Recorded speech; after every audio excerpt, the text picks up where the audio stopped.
Assalamualaikum warahmatullahi wabarakatuh.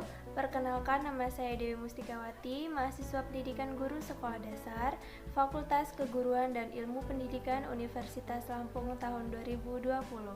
Di sini, pada kesempatan kali ini, saya akan menyampaikan materi yang berjudul Tata Cara Sholat. Yuk langsung masuk ke videonya aja.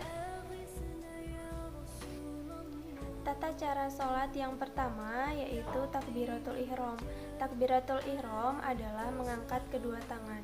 Menurut hadis riwayat Bukhari nomor 735 dikatakan bahwa Nabi Muhammad SAW biasanya ketika memulai sholat, ketika akan melaksanakan ruku, dan ketika mengangkat kepala setelah ruku, beliau mengangkat kedua tangannya setinggi pundaknya. Jadi maksudnya adalah Nabi Muhammad SAW menggunakan takbir pada 3 saat. Yang pertama adalah saat akan memulai sholat, yang kedua yaitu saat akan melakukan ruku, dan yang ketiga adalah saat mengangkat kepala setelah ruku atau i'tidal. Yang kedua adalah bentuk jari-jari dan telapak tangan. Menurut hadis riwayat An-Nasa'i 1101 dikatakan, sungguh aku menyaksikan Nabi SAW sholat.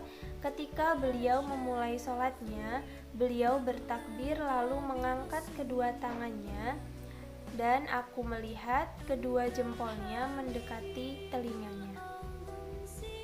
Jadi pertama kita harus mengangkat tangan terlebih dahulu seperti ini, lalu dekatkan kedua jempol ke telinga seperti ini, lalu baru bertakbir Allahu Akbar seperti itu. Yang ketiga yaitu bentuk sedekap. Menurut hadis riwayat Abu Dawud nomor 727 dikatakan, setelah beliau meletakkan tangan kanannya di atas punggung tangan kirinya, atau di atas pergelangan tangan kirinya, atau di atas lengan tangan kirinya. Maksudnya, bentuk sedekap dibagi menjadi 3. Yang pertama yaitu meletakkan tangan kanan di atas punggung tangan kiri seperti ini. Yang kedua, meletakkan tangan kanan di atas pergelangan tangan kiri. Yang ketiga, meletakkan tangan kanan di atas lengan tangan kiri seperti ini. Dalam hadis riwayat An-Nasa'i nomor 886 dikatakan juga, aku melihat Nabi SAW berdiri dalam sholat. Beliau melingkari tangan kirinya dengan tangan kanannya. Maksud dari melingkari tangan kiri dengan tangan kanannya itu seperti ini. Kita melingkari pergelangan tangan seperti ini. Lanjut ke nomor 4 yaitu letak sedekap. Menurut hadis riwayat Abu Dawud nomor 758 dikatakan, Ali radhiyallahu anhu berkata, termasuk sunnah meletakkan telapak tangan di atas telapak tangan dalam sholat dan di bawah pusar.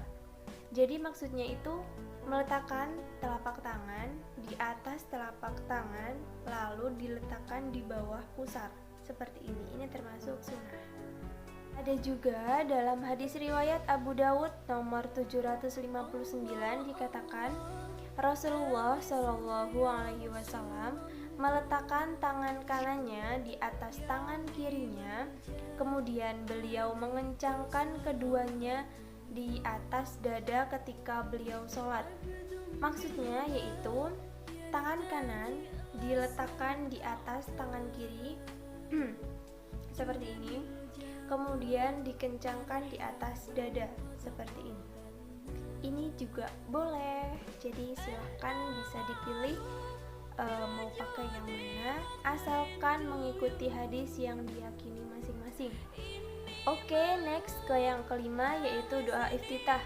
Doa iftitah umumnya itu ada 2. Yang pertama menggunakan Allahumma ba'id baini dan seterusnya.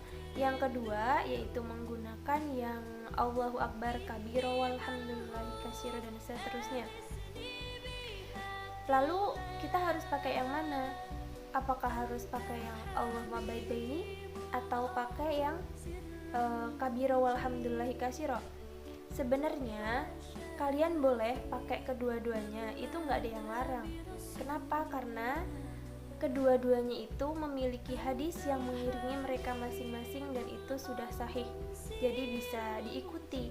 Nggak ada salahnya mau pakai yang Allahumma ba'id baini, mau pakai yang kabira walhamdulillahi katsira, itu tidak ada yang salah. Jadi kalian sah-sah saja bila memakai yang Allahumma ba'id baini atau mau pakai yang kabira walhamdulillahi katsira.